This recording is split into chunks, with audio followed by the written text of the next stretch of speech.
Comecei a gravar agora. Então, gente, vamos lá. Então, eu queria mostrar para vocês alguns exemplos. Então, começando com um exemplo próprio, tá? De um caso que aconteceu no Mato Grosso do Sul. Então, para início de conversa, nós lidamos, em linhas gerais, em uma empresa, com mudanças que a gente chama de mudanças planejadas, tá? Mudanças planejadas é quando você percebe que tem que mudar, que você percebe que tem que melhorar alguma coisa, e daí você vai empreender esforços para melhorar esse cenário. Então, o que é uma mudança planejada? Por exemplo, vocês estarem aqui na faculdade. É uma mudança planejada na vida de vocês, né? Não é exatamente que vocês um dia acordaram, falaram, eu vou começar a fazer o curso. Vocês tiveram que fazer o vestibular, vocês tiveram que localizar a matrícula, reunir os documentos. Então, por exemplo, o ingresso numa universidade é uma mudança planejada. Agora, existem o que a gente chama de mudanças não planejadas. São situações que a gente basicamente se adequa, tá? Nesse caso, vocês não têm o menor controle sobre o que está acontecendo, então a gente basicamente se ajusta.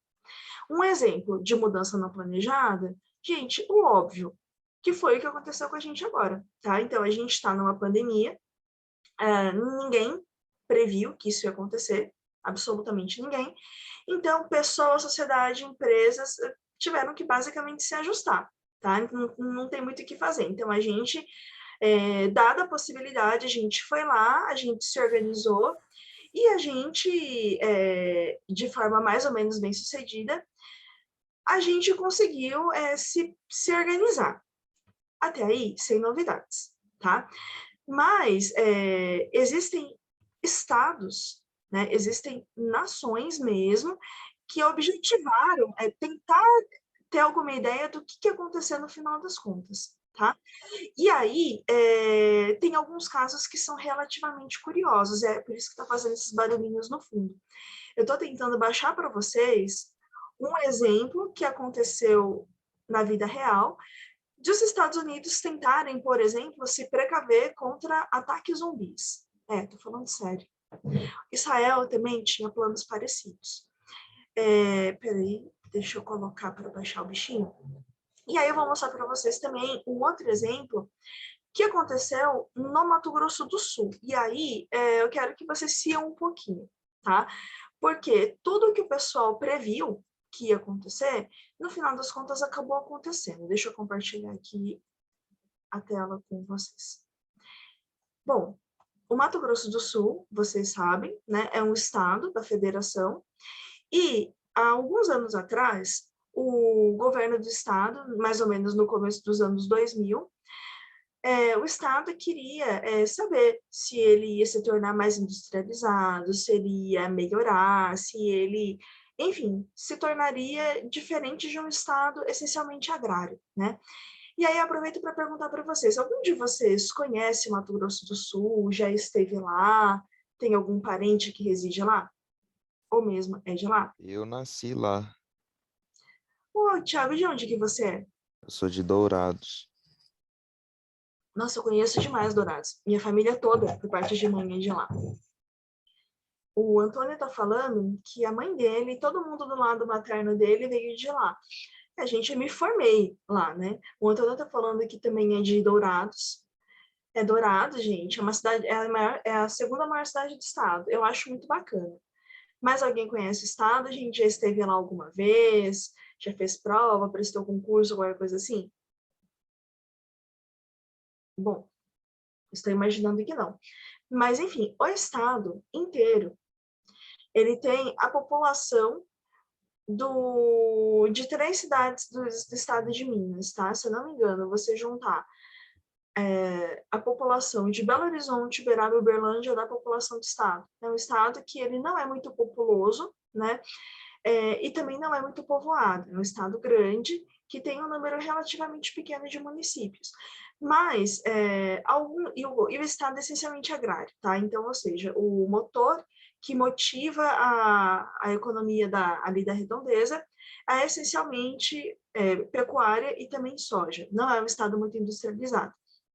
E daí, os governos vêm tentando há algum tempo melhorar as condições, atrair mais indústrias.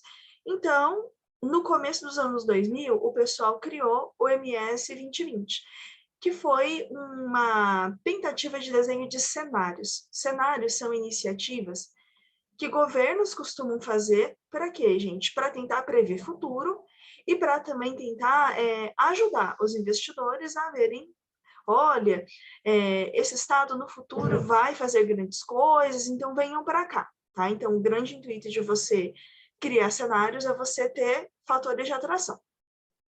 E daí, esse documento, MS 2020, ele tinha 4 propostas, tá? Então, primeiro, um cenário extremamente positivo, que era esse chamado voo do Tuiuiu, que é quando o Estado, em 20 anos, se desenvolveria, se integraria à comunidade mundial, atrairia indústrias. E aí, segundo cenário, seria o desenvolvimento com inclusão social, ou seja, você desenvolver a economia, melhorar a condição de vida da população, mas não necessariamente você conseguir entrar no mercado globalizado, você conseguir entrar, assim, no mercado internacional. Teria o crescimento excludente. O que era isso? O crescimento excludente era quando o Estado ele iria crescer em termos agrários, e por isso mesmo ficaria muito dinheiro na mão de pouca gente. O Estado também não conseguiria se tornar de fato desenvolvido, né? Ele continuaria agrário. E por fim, a gente tem o quarto cenário, que foi chamado de estouro da boiada. O que é isso? Quando o Estado tivesse problemas financeiros sérios, quando ficasse dinheiro na mão de poucas pessoas, e caso o tráfico e outras contravenções tomassem o Estado.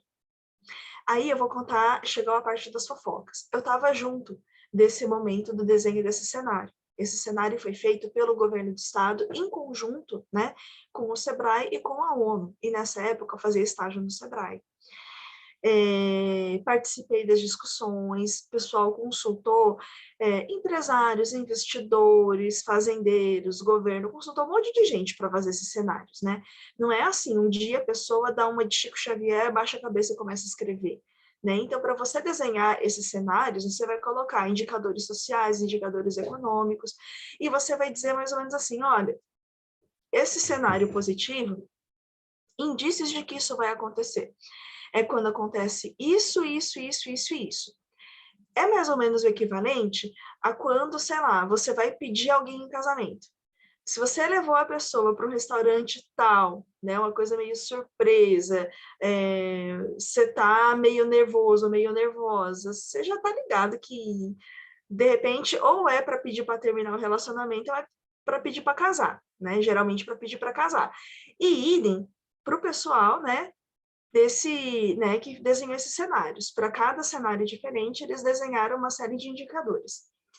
E daí, eu pergunto para vocês, qual desses 4 cenários vocês acham que acabou acontecendo no Estado agora, em 2021? Estouro da boiada. Quem falou foi o Thiago. Quem que falou, gente, que eu não consegui ver? Douglas.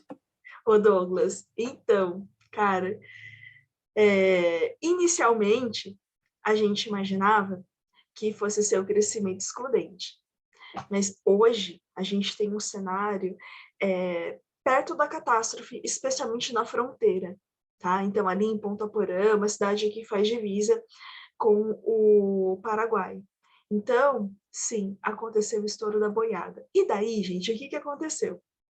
Até o ano passado, você tinha acesso a todo esse documento, a todo esse cenário, todo esse planejamento.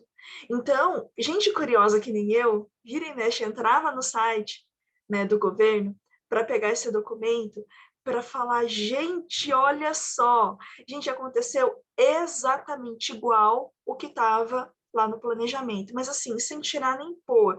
Todos os indicadores, é quase um checklist do que foi acontecendo com o Estado ao longo dos últimos 20 anos. Aí alguém, eu acho que se incomodou com, né, com esse planejamento, com o cenário. Gente, eles tiraram tudo do ar. Todos os documentos que diziam respeito a esse cenário, o povo simplesmente sumiu com os documentos e sumiu de sumir.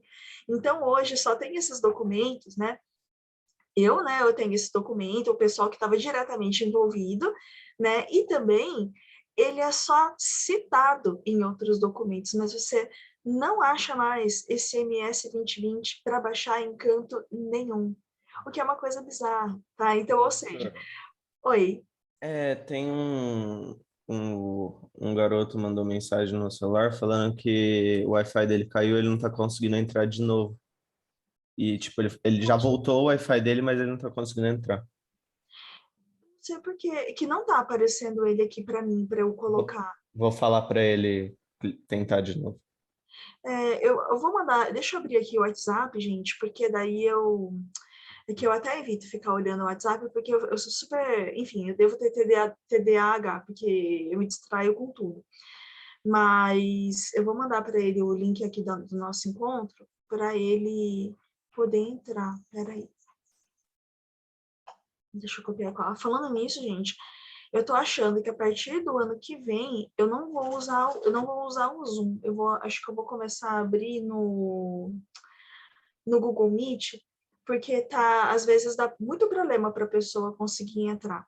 Não sei o que acontece, que às vezes dá uns swings aí. Peraí. Ah, é o Antônio.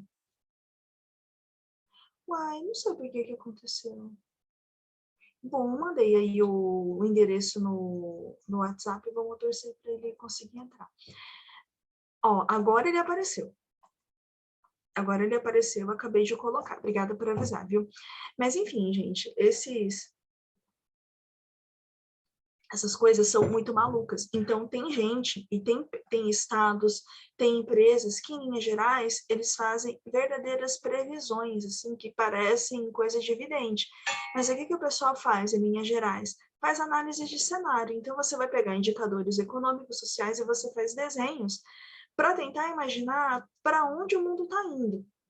E daí, uma coisa bizarra, tá? Que vocês vão depois certamente dar uma pesquisada, porque isso é bastante curioso. O Estado de Israel, né, o país Israel, eles fazem, assim, cenários absolutamente diversos e malucos, porque eles querem se precaver, tá? Eles são um Estado que sofre muito com guerras, que tem problemas de fronteira com vários estados vizinhos.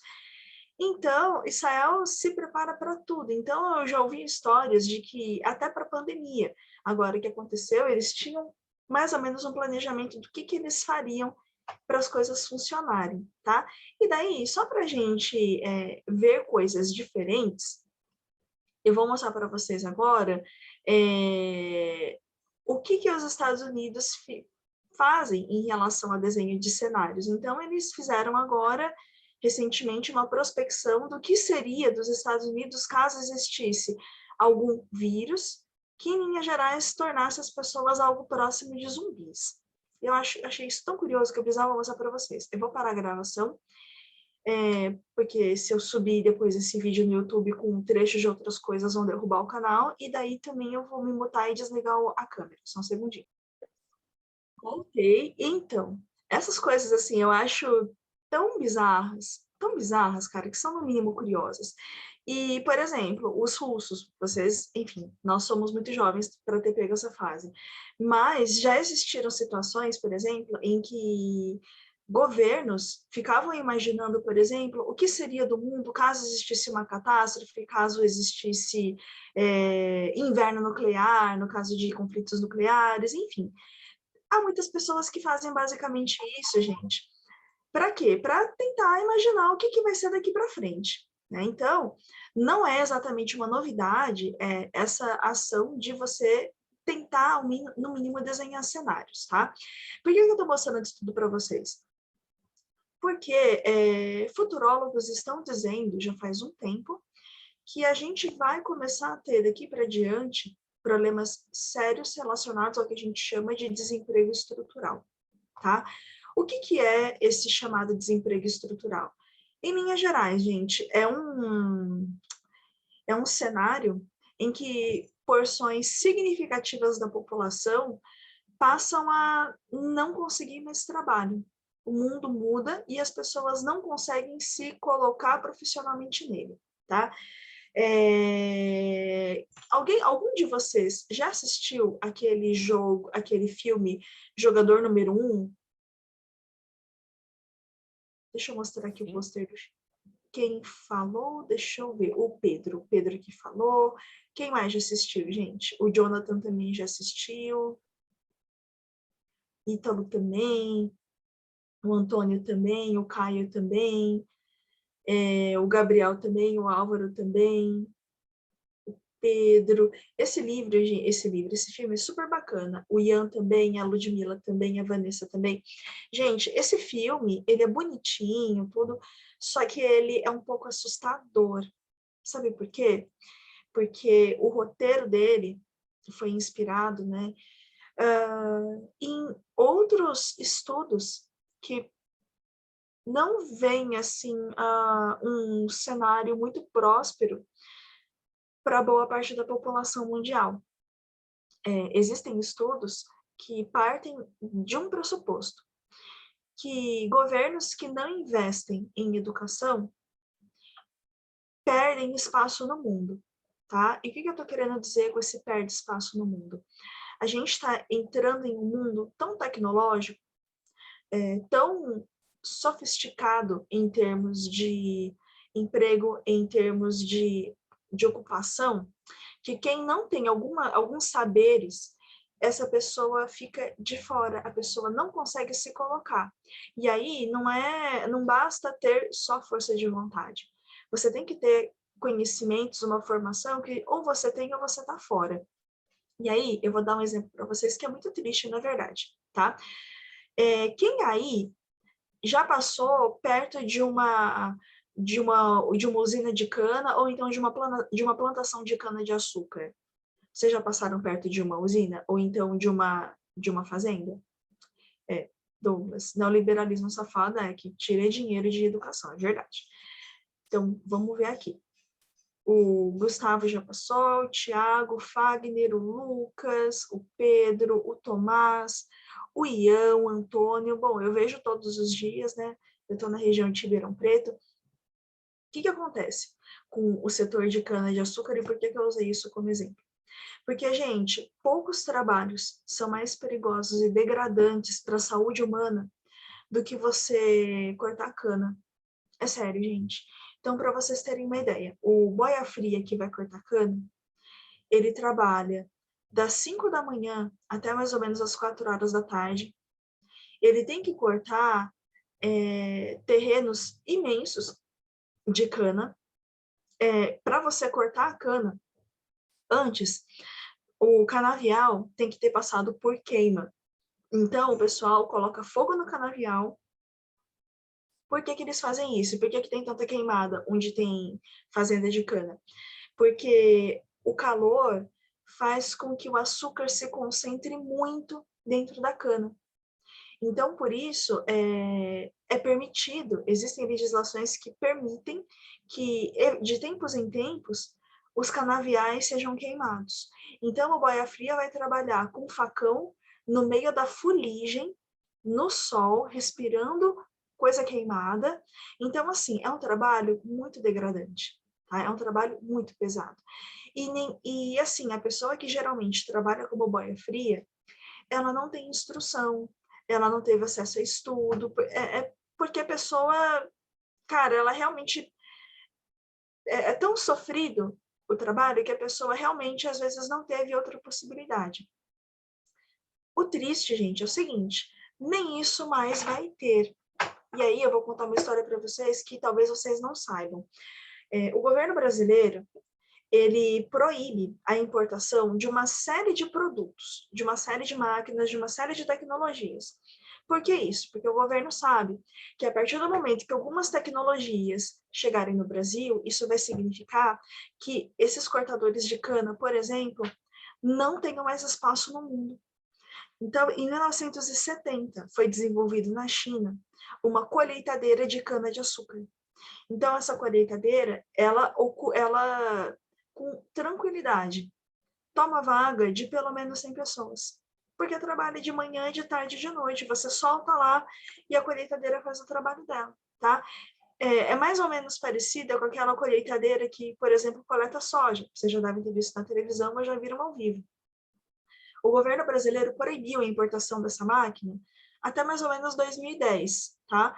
E aí o governo falou o seguinte, olha, a partir de 2010, as usinas podem comprar essa colheitadeira, só que, né, para diminuir os impactos na população, né, junto ao público de Boia Frias, o que as usinas fizeram? Elas assinaram um termo de compromisso com o governo, dizendo que iriam garantir que todos os Boias Frias tivessem, pelo menos, acesso a saber ler e escrever, fazer as 4 operações, e também as usinas ajudariam esses boias frias a terem documentos, porque, assim, muita gente que trabalha cortando cana não tem nem registro de nascimento. É como se não existisse. Só que vocês acham que o pessoal cumpriu o acordo? Óbvio que não, tá? Então, por isso, cidades onde tem cana-de-açúcar, onde tem usinas, Franca, toda a região de Ribeirão Preto, na verdade, em todo lugar, depois de 2010, as usinas começaram a comprar essas colheitadeiras e começaram a mandar pessoas embora, começaram a demitir esses funcionários. Então, você viu um aumento muito grande de pessoas que se tornaram moradoras de rua, tá? Não sei se vocês já chegaram a ver alguma coisa assim, ouvir alguma coisa assim, mas o número de pedintes que começou a aumentar muito nas cidades que tem usina de alguns anos para cá, em grandes medidas, são pessoas que trabalhavam com corte de cana, foram demitidas, não conseguiram juntar dinheiro para voltar para os seus estados de origem e ficaram aí na rua, gente. Triste, né? Vocês já tinham ouvido alguma coisa, alguma história assim? Aqui em Franca é perceptível o aumento do número de pedintes, desde a época que houve essa substituição do trabalhador pelas máquinas. Pois é. E o que aquele filminho, O Jogador Número 1, mostra? Um mundo em que você tem contingentes populacionais imensos, ou seja, um mundo super populoso, um mundo poluído, um mundo absolutamente favelizado, em que o governo paga bolsas para as pessoas ficarem em casa jogando, porque não tem emprego para todo mundo, não tem como oferecer condições de vida boa para todo mundo. Então, aquele jogador número 1, no final das contas, é um cenário muito triste, que mostra mais ou menos como se o mundo tivesse se desenvolvido tanto em termos tecnológicos que enfim, né, não tem o que fazer com esse pessoal. Por isso, o governo paga bolsas para as pessoas ficarem em casa, criarem um mundo virtual, porque o mundo real é muito ruim. E é isso, tá? Então, há pessoas que dizem que isso pode acontecer com o passar dos anos. Agora, muito francamente, isso vai acontecer com todos? Não. Mas a gente sabe que isso vai acontecer com quem não tem estudo e com quem não sabe lidar com tecnologia, tá? É um cenário que provavelmente não vai acontecer com nenhum de vocês. Nenhum. Porque vocês estão, afinal de contas, atuando e estudando numa área, né, que é essencialmente tecnológica, né? A Jaqueline está aqui, ela é, por exemplo, da área da engenharia. A Jaqueline não vai ter também esse tipo de problema, porque ela está trabalhando essencialmente com tecnologias e técnicas. Agora, vamos parar para pensar, gente, em profissões que já praticamente não existem mais. Por exemplo, até o começo dos anos 2000, a profissão que todo mundo queria ter era a profissão de turismólogo, que é quando você se forma no curso de turismo. Gente, depois que surgiu, por exemplo, aqueles aplicativos tipo decolar.com, e outros tantos, basicamente, as pessoas que lidavam com o turismo, agências de turismo, fecharam, né? Ou então empregam um número muito menor de pessoas, porque quem aí, gente, precisa contratar um agente de viagens para programar uma viagem, né? Todo mundo aí que já foi viajar ou sonhou em viajar, não pensou em uma agência de turismo, penso eu, foi dar um Google, né? Foi dar um Google, foi ver o preço, foi ver como é que estão as coisas, né? Outra profissão que passou por abalos é a profissão de taxista. Depois que vieram 99, Uber e outras modalidades de transporte, gente, é triste, mas são profissões, né? Categorias profissionais que você vê que, gente, o que vai acontecer, né? Provavelmente tem gente que não vai mais ter espaço no mundo, cara. E é triste, mas verdadeiro. Só que, né, o que a gente pode fazer? Eu, sinceramente, não sei, tá? E aí vocês me perguntam, governos estão realmente preocupados com isso? Alguns sim, tá? Tanto é que existem governos que dão o que a gente chama de renda mínima, ou seja, já sabem que isso vai acontecer, então por isso já estão dando bolsas para as pessoas, no mínimo, terem uma renda mínima, né? Mas tem estados que, sinceramente, não estão nem aí, e infelizmente é o caso do nosso, tá? Então, lembra que na aula passada a gente falou bastante sobre como era a vida dos avós de vocês, dos pais de vocês, de pessoas que não tiveram oportunidade de estudo? Então aí, gente, vamos lá. Vocês conhecem algum tio-avô, algum tio, algum parente que simplesmente não sabe lidar com tecnologia, não entende como é que ela funciona? Vocês conhecem alguém? Meus avós, por parte de mãe, zero. Eles vivem, tipo, na casa deles nem chega internet. Eles não querem. Né? E aí, para pensar, essas pessoas, elas não vão sumir. Essas pessoas existem, elas têm filhos, sabe? E é triste você perceber que, de repente, essas pessoas não... Cara, ninguém tá nem aí para elas, só lembram delas na hora de eleições. A Ludmilla tá aqui falando que conhece pessoas assim, o Arthur também, o Eduardo também, o Thiago também, o Gabriel, o Caio, eu também. E, gente, isso é triste, o Lucas também. Isso é triste porque são nossos familiares, podem ser nossos pais, sabe? São nossos primos, avós, pessoas conhecidas, pessoas que a gente ama, gosta, que a gente gostaria que essas pessoas tivessem uma outra chance, uma outra oportunidade, mas de repente não terão. Por quê? Sistematicamente, governos não investem em educação, tá? Agora, oi Guilherme, pode falar. Eu tenho uma dúvida. A tendência é o número de pessoas, assim, diminuir? Porque conforme as gerações vão passando, a tecnologia em si está cada vez mais ligada na vida das pessoas. E geralmente essas pessoas que não estão ligadas à tecnologia hoje em dia são pessoas da geração em que ainda não havia ela e que às vezes elas se negam a se juntar a isso ou não gostam e não cresceram com. Então, talvez vá criando uma dependência em que as pessoas que nascem agora já necessitam estar nesse meio. É verdade, Guilherme, só que tem uma diferença muito grande entre você ser o usuário, né, e você, de fato, ser o programador, né? Então, por exemplo, agora vocês estão fazendo um curso de sistemas. Tem gente que não sabe programar? Tem. Vocês vão aprender de todo jeito na faculdade. Mas, Guilherme, tem vários de vocês que com 12, 13 anos já entendiam o mínimo de programação, sabe? Então, as gerações atuais são excelentes usuárias de tecnologia, mas muitas vezes não sabem como criar, sabe? E a questão é que cada vez mais ganha mais quem produz trabalho intelectual. Quem é um mero Entendi. usuário, às vezes não, entendeu? Entendi. E é triste isso, cara. É triste. Sabe, Realmente.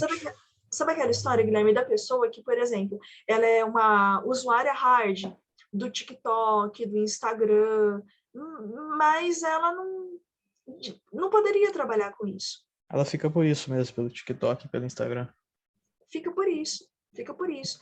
É aquela história da pessoa que, por exemplo, vai vender algo na OLX, por exemplo, ou então no Marketplace, e não consegue escrever a descrição do produto porque não teve ensino básico. A gente vê aquelas coisas com aqueles textos com muitos erros, tal, e assim, me dói o coração, porque a pessoa, ela sabe usar tecnologia, mais ou menos, mas ela não consegue nem se comunicar de forma escrita. Isso dói, cara, é triste. Sim. Agora tem exemplos bons, exemplos bem-sucedidos? Tem, e tem vários. Bom, quem de vocês aí gosta de K-pop? BTS, Blackpink, essas bandas coreanas. Algum de vocês gosta?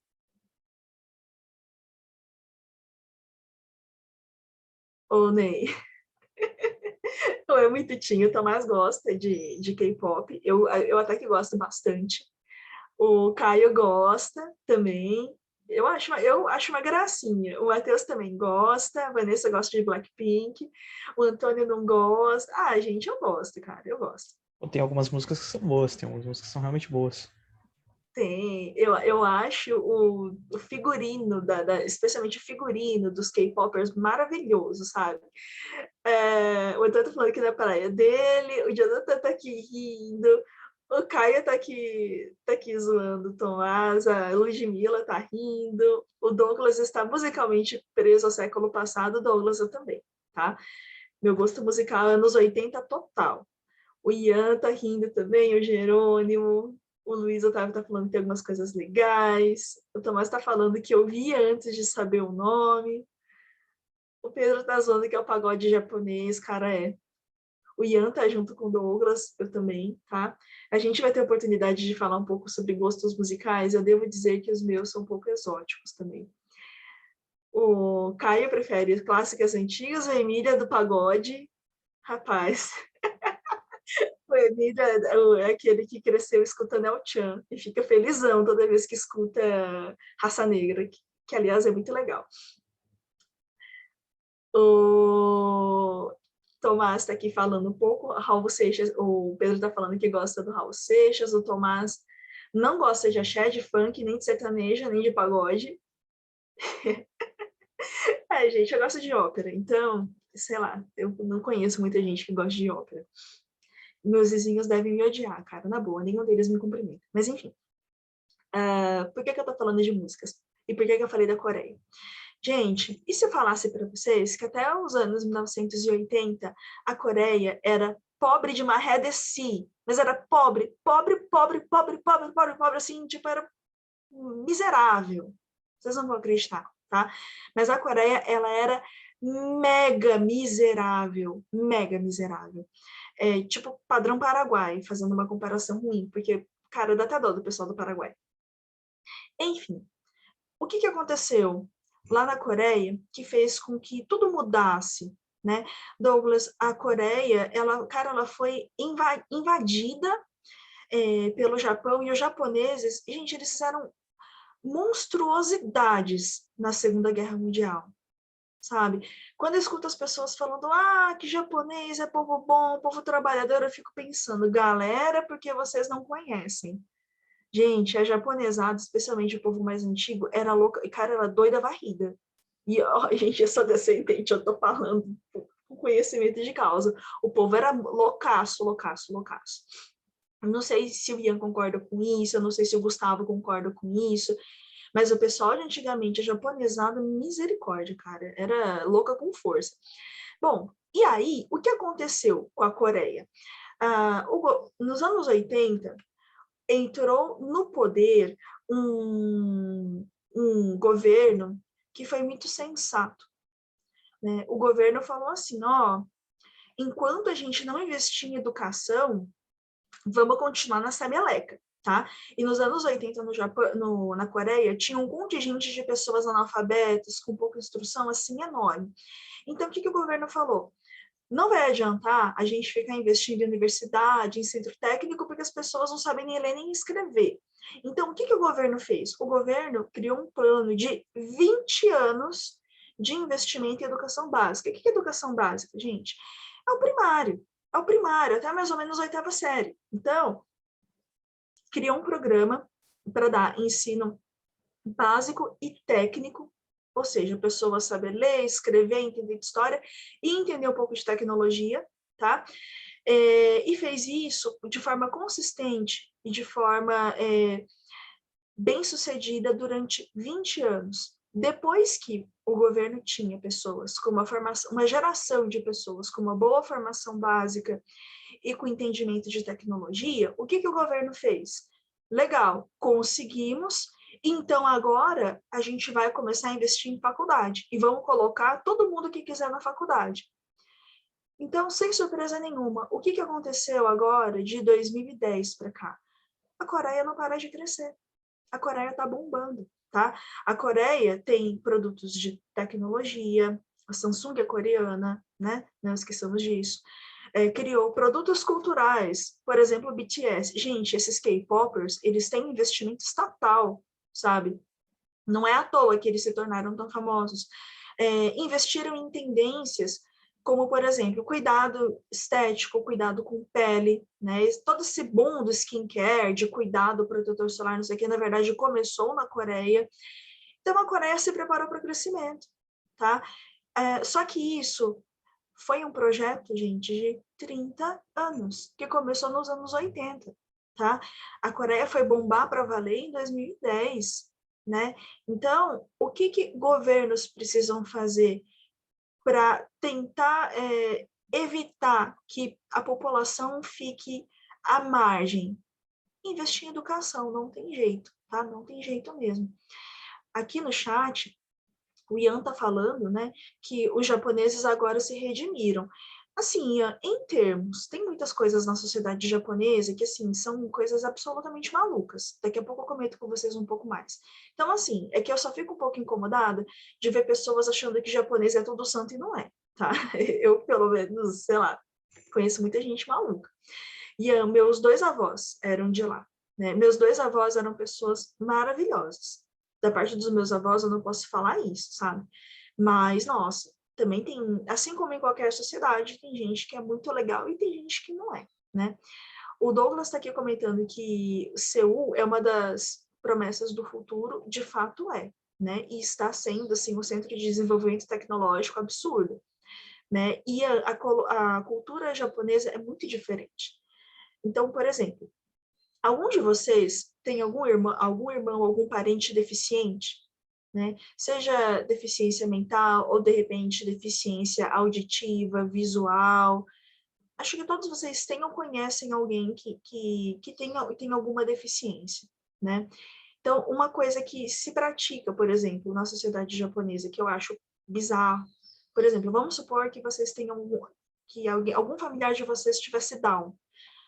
No Japão, a criança que tem Down, ela é tirada do convívio da família e mandada para tratamentos em clínicas estatais.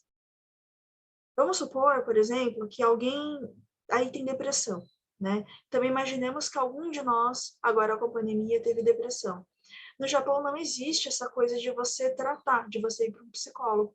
Então, a pessoa definha de tristeza, socada no quarto. Né? E as famílias acham ok, elas preferem que a pessoa definha no quarto do que procure atendimento. O Ian está falando sobre obesidade. No Japão, cara, por exemplo, você ser um pouco cheinho, você sofre todo tipo de bullying, é uma coisa horrorosa, né? Eu lembro que a minha avó me chamava de cara de rua cheia, porque para os padrões estéticos japoneses, eu sou cheinha e grande demais. Lá no Japão, de fato, tem altos índices de suicídio. Roupa na Coreia, tamanho único, de fato não tem roupa do meu tamanho no Japão, gente, sabe? E eu uso no Brasil o equivalente ao tamanho 38, 40. Não tem do meu tamanho. Eu sou considerada alta para o padrão japonês. A Ludmilla tá falando que nunca tinha ouvido disso. É verdade, cara. O Japão é profundamente machista. Então, por isso que as meninas não querem saber de namorar, não querem saber de casar, né? E é por causa disso também que os índices de natalidade do Japão só despencam. Por quê? Que moça que passou 20 anos da vida estudando vai querer largar tudo para ficar em casa, entendeu? Não tem creche, o governo não ajuda as mães, eles acham que cuidado de filho e de criança é responsabilidade única da mãe. Tomás está aqui falando que moças no Oriente, né? Se você não tiver 1,65 e não pesar 50, não tem roupa que serve. Tomás, na verdade, as meninas no Japão, na Coreia, 1,65 é alta, tá? A faixa de medidas vai de 1,45 até no máximo 1,60. 1,65 é gigante. Para quem gosta daqueles animes de Sailor Moon, a Sailor Moon mais alta, que é a Sailor Júpiter, ela tem 1,70 m e ela é mais de uma cabeça mais alta do que todas as outras Sailors. O Ian está falando sobre índice de infidelidade, também, não duvido, né? O Antônio está falando que não ia se encaixar. Gente, eu sou mestiça e, basicamente, tem gente que não gosta de mestiços, né? Então, dentro da própria colônia japonesa, especialmente os mais antigos, simplesmente não tem espaço para pessoas que nem eu, porque eu sou misturado. Enfim, né? Tem coisas muito boas, mas também tem coisas muito ruins. Também não quero ficar demonizando meus parentes, porque meus parentes são pessoas incríveis, tá? Mas, agora voltando para cá, existem culturas que estão fadadas a terem problemas sérios, como, por exemplo, o Japão está tendo problemas seríssimos. E o que é pior, existem populações que não vão ter chance de colocação no mercado porque não tem estudo. Então, a gente vive hoje, infelizmente, um conceito que se chama fim dos empregos. O que é isso, gente? O jeito como a economia mundial está caminhando, na verdade, vai empregar muito pouca gente. Tá? Então, vamos fazer um comparativo aqui e eu quero mostrar também um vídeo para vocês. Até os anos 2000, mais tecnologia significava ter mais emprego, né? Então, vamos imaginar, por exemplo, a Amazon. A Amazon ela foi criada mais ou menos por volta dos anos 2000 e ela vendia livros online, tá? Então, tinha tecnologia para a venda dos livros e tinha muita gente empregada para trabalhar na Amazon. Muitos programadores, gente que batia foto dos livros para subir no site, telefonistas, tinha a geração de empregos crescia na mesma proporção que a tecnologia evoluía. Nos anos 2000, houve um momento de ruptura, que foi quando chegou a banda larga, que foi quando, para operações simples, as máquinas não precisavam de gente trabalhando, tá? Então, foi um momento em que, pela primeira vez na história, mais tecnologia não significava mais emprego. Pelo contrário, a tecnologia passou a substituir mão de obra pouco qualificada. Então, por exemplo, olha só, imaginem que vocês fizeram um curso de letras. Não sei se vocês sabem, mas quem faz o curso de letras, uma das principais ocupações é trabalhar como tradutor, como intérprete, né, como tradutor de documentos, como intérprete de outras línguas e também redigindo dicionários. Gente, agora vem cá. Tendo dicionário online, tradutor do Google, qual de vocês ainda usa dicionário físico? Quem de vocês? Vocês conseguem se lembrar a última vez que vocês consultaram o dicionário físico? Pegar o livrinho, abrir? Vocês lembram de alguma coisa assim? O que aconteceu? O Gabriel tá falando que no ensino médio. Sim, né? O Caio tá falando que foi uma professora enjoada no nono ano. O Quábara tá falando que foi no fundamental. O Lucas está falando que gostava de procurar palavras no ensino médio, para ser bem sincero, eu também, tá? Eu gostava muito de pesquisar sinônimos. A Lúdia está falando que foi no fundamental. O Douglas está falando que ele tem um dicionário também, eu também tenho. O Eduardo está falando que foi no 7º ou no 8º ano. Gente, mas aí o que acontece? Não é muito mais fácil você digitar no Google o significado da palavra? E o significado sai exato, né? Ou então, você quer fazer uma tradução. Por exemplo, você está querendo digitar que professora chata, né? Em inglês. Você vai jogar no Google Tradutor, né? O Lucas está falando que ele tem 3 dicionários, mas ele nem lembra de ter usado. Então, vocês percebem que até para isso a tecnologia substituiu. um caminhão de gente que era contratada para escrever dicionários, para atualizar dicionários, está ocupando o trabalho de intérpretes e tradutores. Então, olha, né, a tecnologia está, sim, ocupando muitas vagas, tá? E a tendência é isso aumentar. O Pedro está aqui falando que a última vez que ele usou dicionário foi no 3º ano do ensino médio por causa de um intercambista, né? O Douglas está falando que contadores também vem perdendo espaço, bem, porque hoje em dia é tudo sistematizado. O setor judiciário também, tá? O que está acontecendo no setor judiciário? Hoje é tudo digital e estão já treinando sistemas para que coisas simples, que não envolvam questões, dilemas morais complexos, que seja uma máquina, né, um sistema que delibere sobre a aplicação legal. Então, ou seja, nem vai mais precisar nem de tanto juiz, nem de tanto advogado, então processos vão começar a correr mais rápido. Então, o que a gente está percebendo, tá, com o passar dos anos? Que a mão de obra humana, ela sempre vai ser necessária, tá? Mas que tipo de mão de obra humana?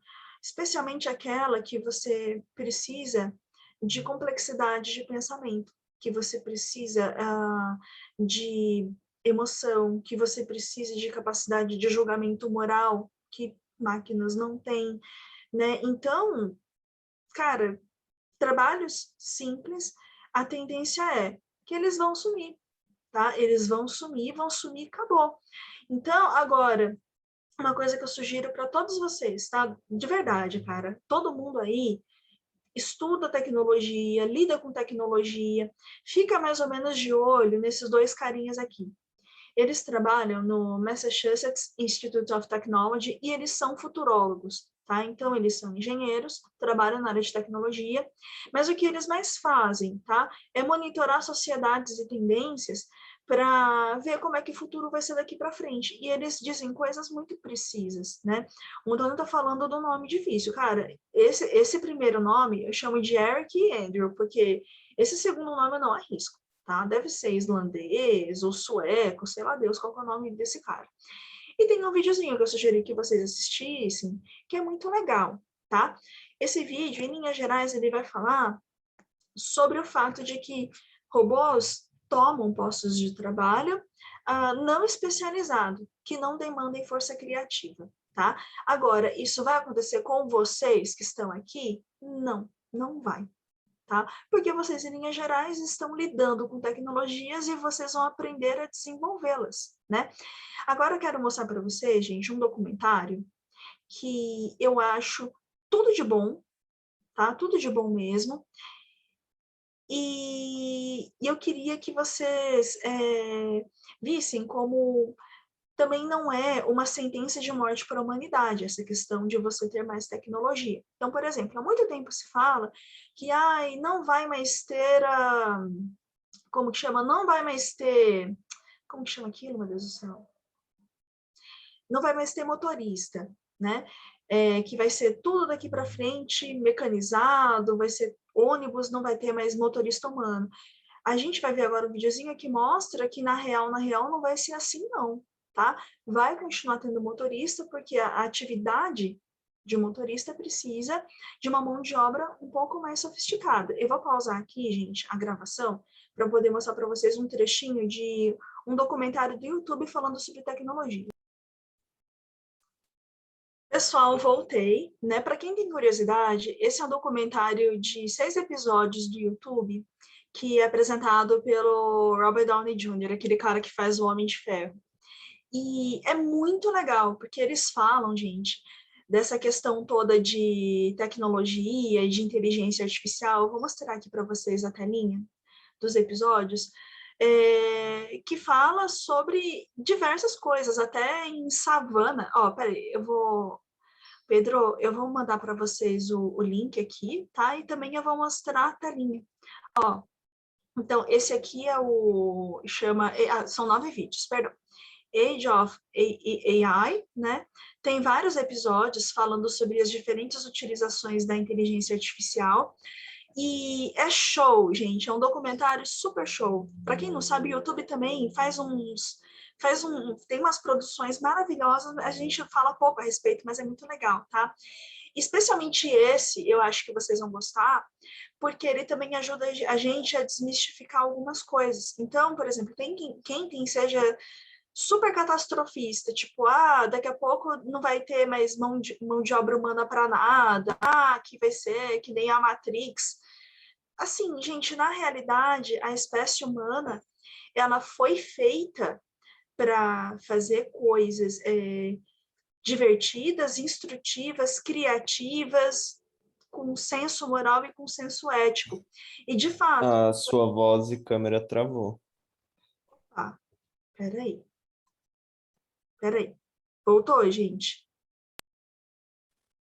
Voltou? Pra mim aqui sim. Voltou, então Pra mim beleza. tá normal. Beleza, obrigada. Então, assim, gente, a nossa espécie humana, ela, na verdade, nós somos o topo atual, né, de uma cadeia sucessória de evolução que foi uma coisa, assim, maluca, né? Então, também a gente pode esperar o melhor da nossa espécie, né? A gente pode esperar coisas maiores, mais legais, melhores. Então, de fato, toda essa transição que a gente vai viver, sair né, de coisas operacionais e para coisas criativas, vai ser uma mudança de chave muito grande na humanidade, né? Vem acontecendo já há pelo menos 200 anos, mas vai se intensificar agora esse movimento. Só que a coisa triste é que os governos não estão nem aí para a população, nem aí mesmo, tá? Agora, tem algumas coisas muito tristes, tá? Agora falando do Brasil, né? Eu trouxe na aula algumas reportagens para vocês, eu vou destacar algumas que eu achei, assim, de cortar o coração. Tem um negócio que é feito em São Paulo de tempos em tempos que se chama mutirão de emprego. Então, o que o governo paulista faz? Governo paulista, assim, cara, eu vou falar, muita gente não gosta do governador, o Dória, tá? Eu também, particularmente, não sou lá grande fã.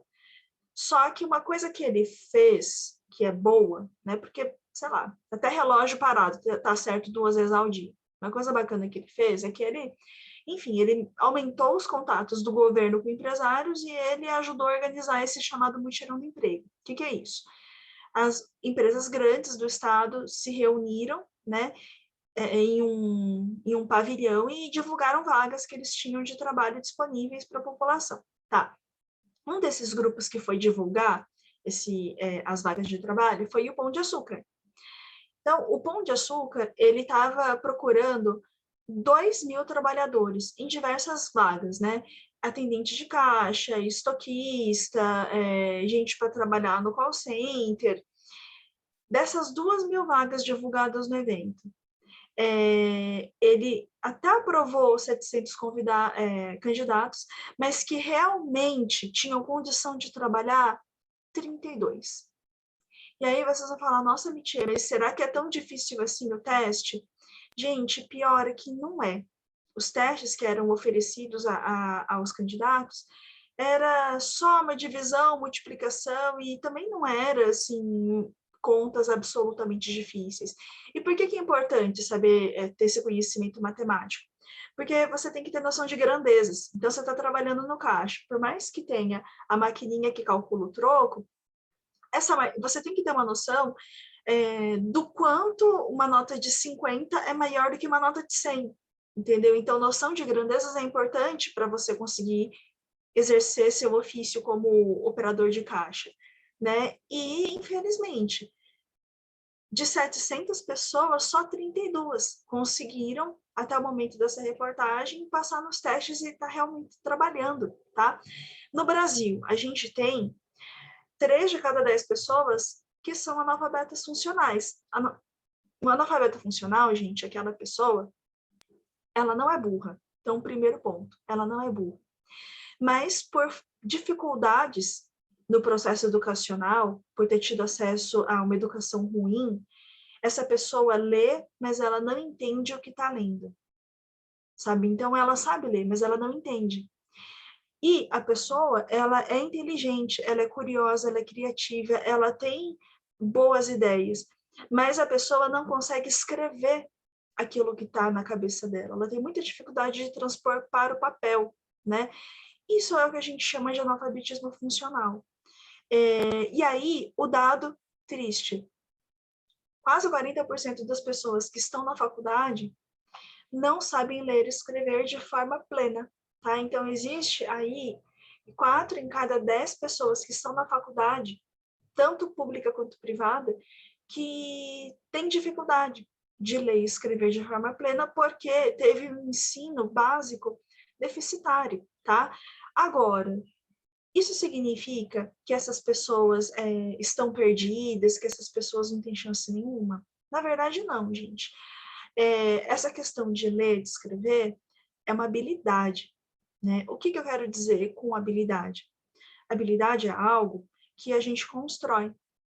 E você pode ter uma habilidade maior ou menor dependendo do seu treino, tá? Então, o que a gente diz? Que para você saber escrever bem, você tem que ler bastante. Por que isso? Vamos fazer um comparativo aqui. Algum de vocês aí toca algum instrumento musical?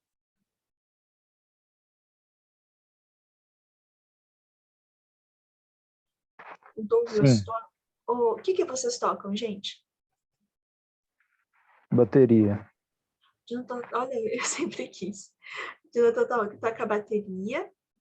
O Douglas toca guitarra ou violão. O Lucas está falando que tocava um instrumento. O Gabriel também toca. O Antônio também.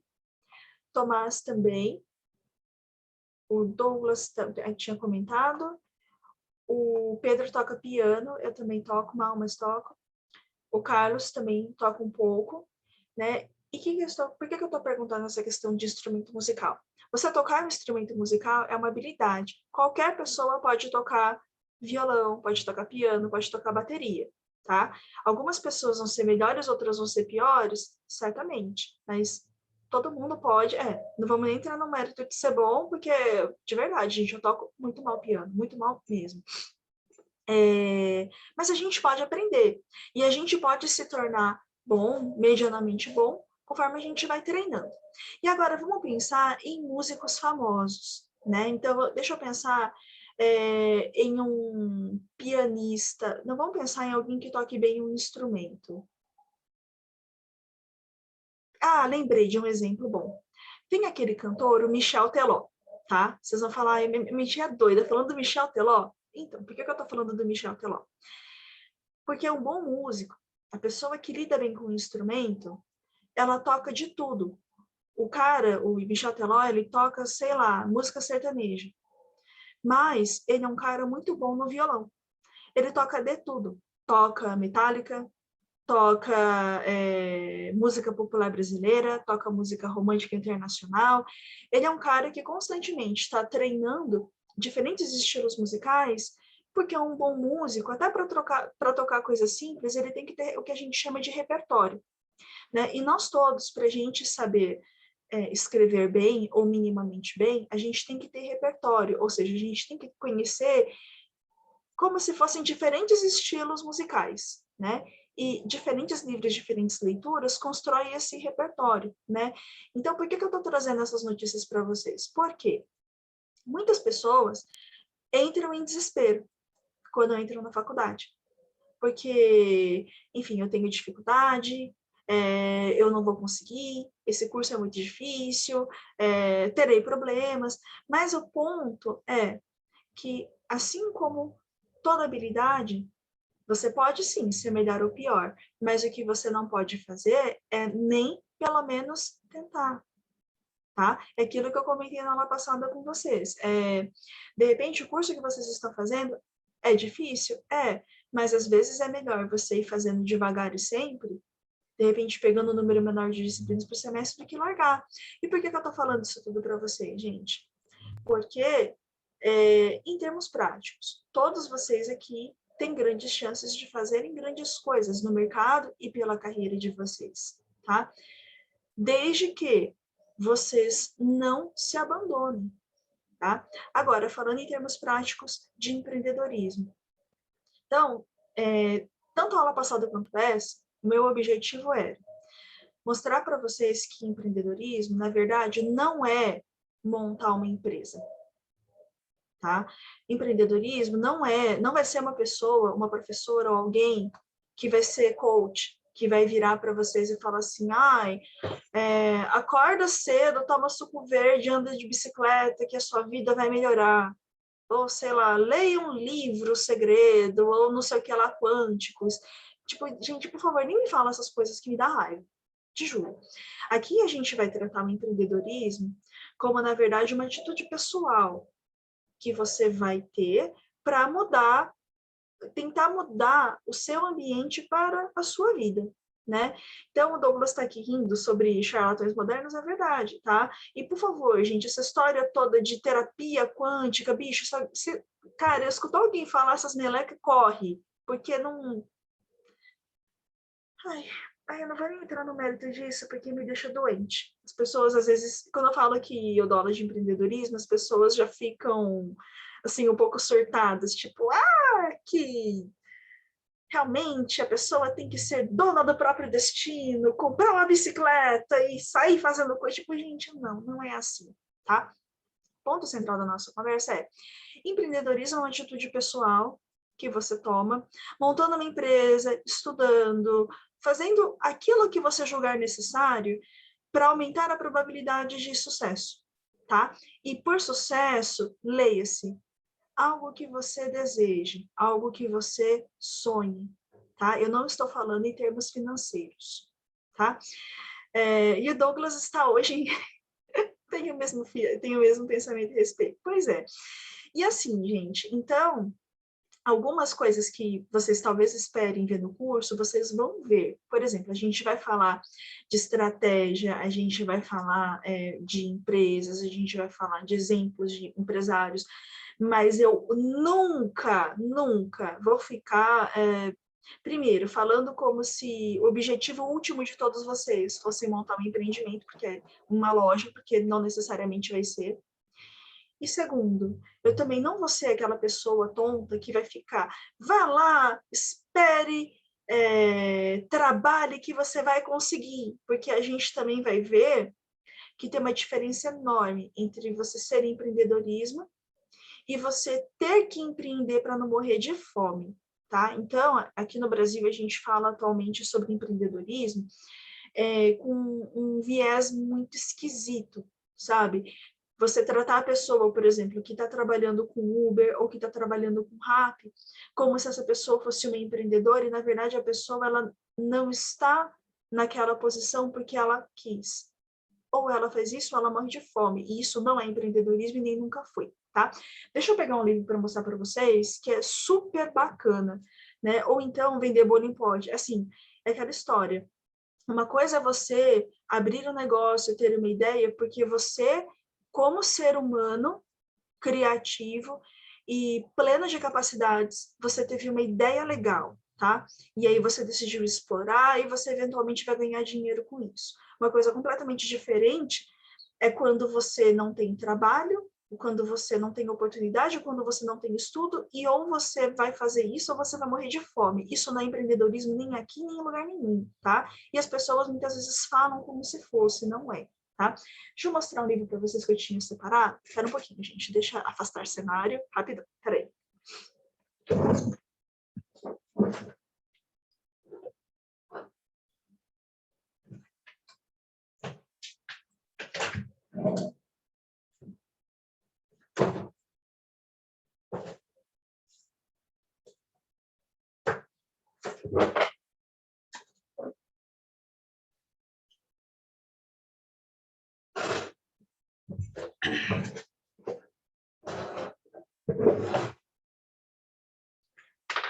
Voltei, gente. Tem 2 livros que eu super recomendo a vocês, que vocês, caso possam, caso tenham interesse, enfim, que vocês procurem saber um pouco mais. Tem vários livros de empreendedorismo, tem no Moodle, eu postei vários livrinhos inteiros, digitalizei e tal, especialmente falando sobre plano de negócio.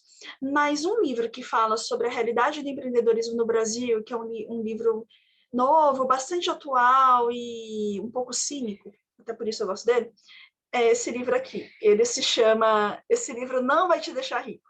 Tá? Foi escrito por um rapazinho que, enfim, tem uma startup e ele é bastante crítico quanto ao fenômeno das startups. Esse cara também, esse startup da Real também tem um perfil do Instagram que, para quem tem curiosidade, dá uma fuçada. É super legal, tá? Esse livrinho é bem bacana também, né? Ele fala em linhas gerais, como, por exemplo, pessoas que deveriam ajudar a população não ajudam, e daí falam que a pessoa tem que se virar, sabe? É como se o empreendedorismo fosse a salvação da lavoura. Um outro livro que fala um pouco sobre, principalmente, a habilidade que a gente precisa construir de refletir melhor, de pensar, de tomar decisões assim mais ponderadas, é esse aqui, chama Rápido e Devagar, do Daniel Kahneman. Esse cara, ele ganhou o Nobel estudando a teoria dos jogos, e esse livro é super interessante, tá? Então, para quem quer entender um pouco mais, né, sobre o mundo que o cerca, né, e também ter uma visão um pouco menos apaixonada sobre o empreendedorismo e seja lá Deus o que isso significa, dá uma olhadinha, né, nesses livros, procura esse carinha nas redes sociais que vocês vão ficar positivamente surpresos. E aí também, gente, olha só, eu também não quero ser uma pessoa cínica e queimar o movimento empreendedor como se ele fosse essencialmente ruim, porque ele não é. O movimento empreendedor é muito legal.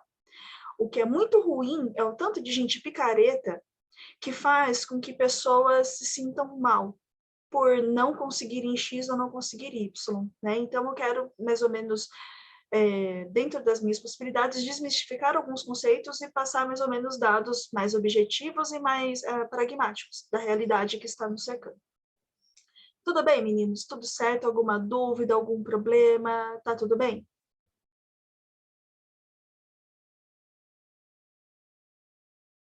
Tá Tudo certo? tranquilo, professora. Então, fechou, meninos. Então, olha, com isso, me despeço, né? Agora, bom, a gente vai se ver na semana que vem. Eu peço a vocês que, por favor, não esqueçam da atividade. Eu postei o questionamento que não sei porque não estava aparecendo para vocês, mas agora está aparecendo. Caso vocês tenham dúvidas, problemas, reclamações, qualquer borogodó aí, gente, vocês me falem, tá? Vocês me avisem que eu estou super à disposição para ajudar vocês. Então, meninos, a gente se vê na semana que vem. Eu espero que vocês todos estejam bastante bem, tranquilos e com saúde. Gente, beijo, beijo, beijo. Tchau, tchau, tá? Tchau, professora. Beijo, Obrigado. professora. Bom Bom final de semana. Até depois. Tchau, professor. Obrigado. Falou. Tchau, gente.